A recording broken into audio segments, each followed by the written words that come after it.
আচরণবাদী বিপ্লব কি? Behavioural revolution. ১. ভূমিকা। ১৯৫০-৬০ দশকে রাষ্ট্রবিজ্ঞানে একটি মৌলিক পরিবর্তন ঘটে, যাকে বলা হয় আচরণবাদী বিপ্লব। এ সময় রাজনীতি বিশ্লেষণের সংবিধান, আইন ও প্রতিষ্ঠানের বদলে বাস্তব রাজনৈতিক আচরণকে গবেষণার কেন্দ্রে আনা হয়। ২. আচরণবাদী বিপ্লবের অর্থ। আচরণবাদী বিপ্লব বলতে বোঝায় রাজনীতি অধ্যয়নে ঐতিহ্যবাহী আইনগত প্রাতিষ্ঠানিক পদ্ধতি পরিত্যাগ করে ব্যক্তি ও গোষ্ঠীর পর্যবেক্ষণযোগ্য রাজনৈতিক আচরণকে বৈজ্ঞানিকভাবে বিশ্লেষণের প্রবণতা। সহজভাবে, রাজনীতি কি হওয়া উচিত নয়, রাজনীতি বাস্তবে কিভাবে ঘটে, তা বিশ্লেষণী আচরণবাদী বিপ্লব। ৩. আচরণবাদী বিপ্লবের বৈশিষ্ট্য। বাস্তব আচরণের ওপর গুরুত্ব, বৈজ্ঞানিক ও পরিমাপযোগ্য পদ্ধতির ব্যবহার, মূল্যনিরপেক্ষতা, ভ্যালু নিউট্রালিটি, পরিসংখ্যান ও সমীক্ষার প্রয়োগ, তুলনামূলক গবেষণা, রাজনীতি বিশ্লেষণে আচরণবাদী তত্ত্বের প্রয়োগ। ১. ভোট আচরণ বিশ্লেষণ। ভোটদানের ধরন, দলীয় আনুগত্য, শ্রেণী ও গোষ্ঠীর প্রভাব, আধুনিক নির্বাচনী গবেষণার ভিত্তি। ২. রাজনৈতিক অংশগ্রহণ বিশ্লেষণ। আন্দোলন, প্রতিবাদ, নাগরিক সম্পৃক্ততা। ৩. রাজনৈতিক নেতৃত্ব ও এলিট গবেষণা। নেতার আচরণ, সিদ্ধান্ত গ্রহণের ধরন।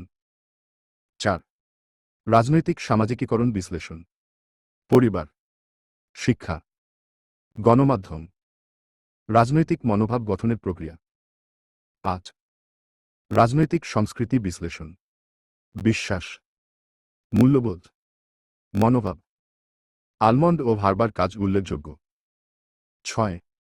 তুলনামূলক রাজনীতি। উন্নত ও উন্নয়নশীল দেশ, সাধারণ আচরণগত ধারা শনাক্ত, রাজনীতি বিশ্লেষণে আচরণবাদী তত্ত্বের সীমাবদ্ধতা। ১. মূল্যবোধ ও নৈতিকতা উপেক্ষা। মূল্যনিরপেক্ষতা বাস্তবে অসম্ভব, রাজনীতি নৈতিক বিষয় থেকে বিচ্ছিন্ন নয়। ২. ক্ষমতা ও কাঠামোর ভূমিকা অবহেলা।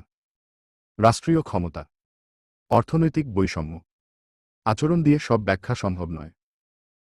৩. অতিরিক্ত পরিসংখ্যান নির্ভরতা। সংখ্যা বাস্তবতার গভীরতা ধরতে পারে না, গুণগত দিক উপেক্ষিত। ৪. উন্নয়নশীল দেশের ক্ষেত্রে সীমাবদ্ধতা, তথ্যের অভাব, সামাজিক জটিলতা। ৫. পরিবর্তন ও বিপ্লব ব্যাখ্যায় দুর্বল, আচরণবাদ স্থিতিশীলতা বোঝাতে বেশি দক্ষ, আকস্মিক পরিবর্তন ব্যাখ্যায় দুর্বল। ৬. রাজনীতির আদর্শিক দিক উপেক্ষা, মতাদর্শ, ন্যায়বিচার, ক্ষমতার বৈধতা। উপসংহার। সবশেষে বলা যায়, আচরণবাদী বিপ্লব রাষ্ট্রবিজ্ঞানে বৈজ্ঞানিকতা ও বাস্তবতা এনে দেয়।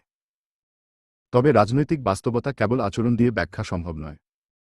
তাই আধুনিক রাষ্ট্রবিজ্ঞান আচরণবাদ ও অন্যান্য পদ্ধতির সমন্বয়কে গুরুত্ব দেয়। এক লাইনের মনে রাখার ট্রিক: আচরণবাদ সমান বাস্তব আচরণ প্লাস বৈজ্ঞানিক বিশ্লেষণ।